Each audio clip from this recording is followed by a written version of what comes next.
बताइए कि क्या आपको लगता है कि अरविंद केजरीवाल और आम आदमी पार्टी नरेंद्र मोदी के खिलाफ 2014 में खड़ा हो पाएगी?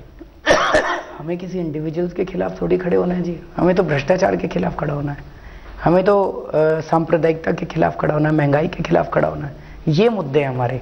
राहुल गांधी, नरेंद्र मोदी, मायावती, मुलायम सिंह, ये हमारे मुद्दे नहीं है। नहीं, पर यह कहा जा रहा है कि 2014 में लोग खफा हैं, वो एक एंटी इस्टेब्लिशमेंट फोर्स चाहते हैं और मोदी अपने आप को इस्टेब्लिश कर चुके हैं कांग्रेस के खिलाफ एक एंटी इस्टेब्लिशमेंट फोर्स के तौर पे। आप एंटी इस्टेब्लिशमेंट के भी एंटी इस्टेब्लिशमेंट हैं, तो आपको लगता है कि केजरीवाल की जगह बन पाएगी आम चुनाव में इतने कम वक्त में? केजरीवाल को जगह नहीं बनानी। केजरीवाल बहुत छोटा आदमी है, केजरीवाल की कोई औकात नहीं है। केजरीवाल को कोई वो नहीं बनानी है। इस देश के लोगों ने, दिल्ली के लोगों ने एक नई किस्म की राजनीति इस देश में शुरू की है, ईमानदार राजनीति शुरू की है।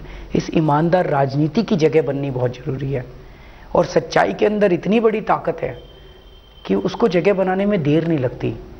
इसीलिए मैं आपके चैनल के जरिए आज ये अपील करना चाहता हूँ इस देश के सारे अच्छे फोर्सेस को, सारे अच्छे लोगों को, जुड़ जाओ। कुदरत ने एक मौका दिया, जुड़ जाओ सारे जने। आपको लग रहा है कि देश की राजनीति बदल रही है?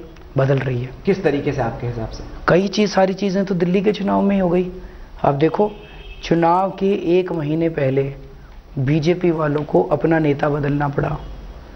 कहते हैं हम अब ईमानदार लाए हैं, इसका मतलब पहले वाला बेईमान था। आज तक तो कभी नहीं हुआ इतिहास में। बताओ, बीजेपी के लिए ईमानदारी मुद्दा बन गई।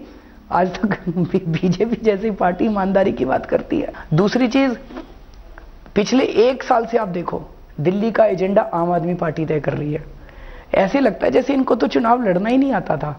हम कहते हैं, मैं अनशन पे बैठा, मैंने कहा बिजली के दाम आधे कर देंगे, तो 10 दिन बाद बीजेपी वालों ने कहा हम 30% कम कर देंगे।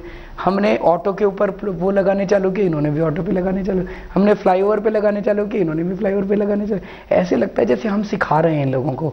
तो जो भी हम करते हैं 10 दिन में ये सीख लेते हैं और फिर 10 दिन बाद ये लोग करते हैं। पीछे पीछे चल रहे हैं। खूब मजे आ रहे हैं आपको, पीछे पीछे एजेंडा सेट कर रहे हैं और पार्टियां आपका पीछा कर रही हैं। दूसरी चीज, अभी आज तक आपने देखा बीजेपी ने कहां जोड़ तोड़ करके और पैसे दे दे के नहीं तोड़ा पार्टियों को।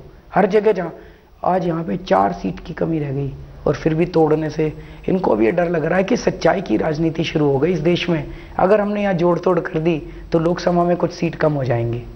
तो राजनीति तो बदल रही है सर जी।